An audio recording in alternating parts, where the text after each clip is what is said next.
Hello, everyone. My name is Borzu Charles Cornelius Paul Nishat. So I guess the best way is that's why I always go by Bo. It's much easier and it's easy to remember whether we're talking about Bo Derek or Bo Jackson, the baseball player.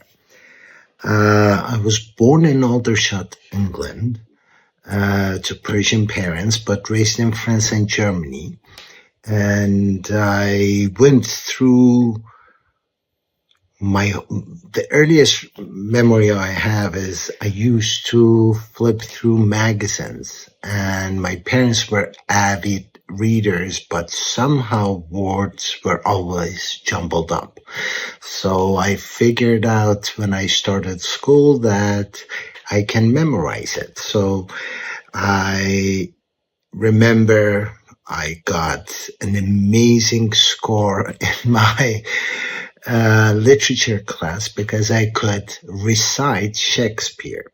But at the same time, when I wrote a happy birthday card to my dad, I remember overhearing them at the end of the day asking each other with my mom, it's amazing that he can recite Shakespeare, but he wrote happy birthday dad. So meaning happy birthday, dad. It wasn't until later on, my early middle school years, that I had a teacher who asked me if I have ever heard of a phenomenon called dyslexia, and I had no idea what it was. So he talked to my parents and I got tested. And fortunately, this was the beginning of all those researches in Europe.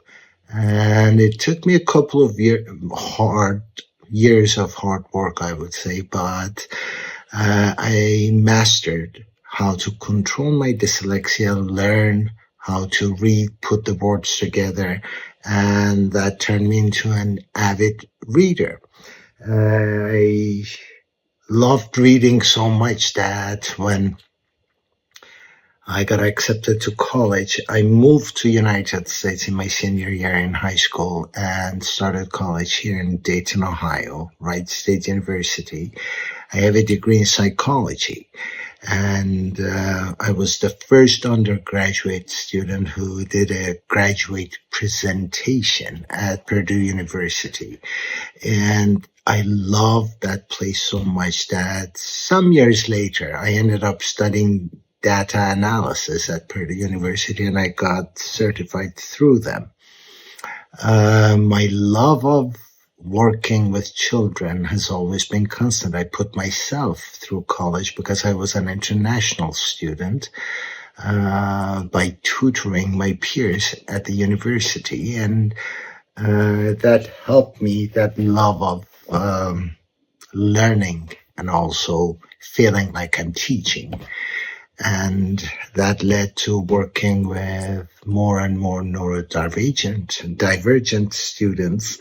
And I have a couple of years of experience working at different charter schools and working with children with neurodivergence.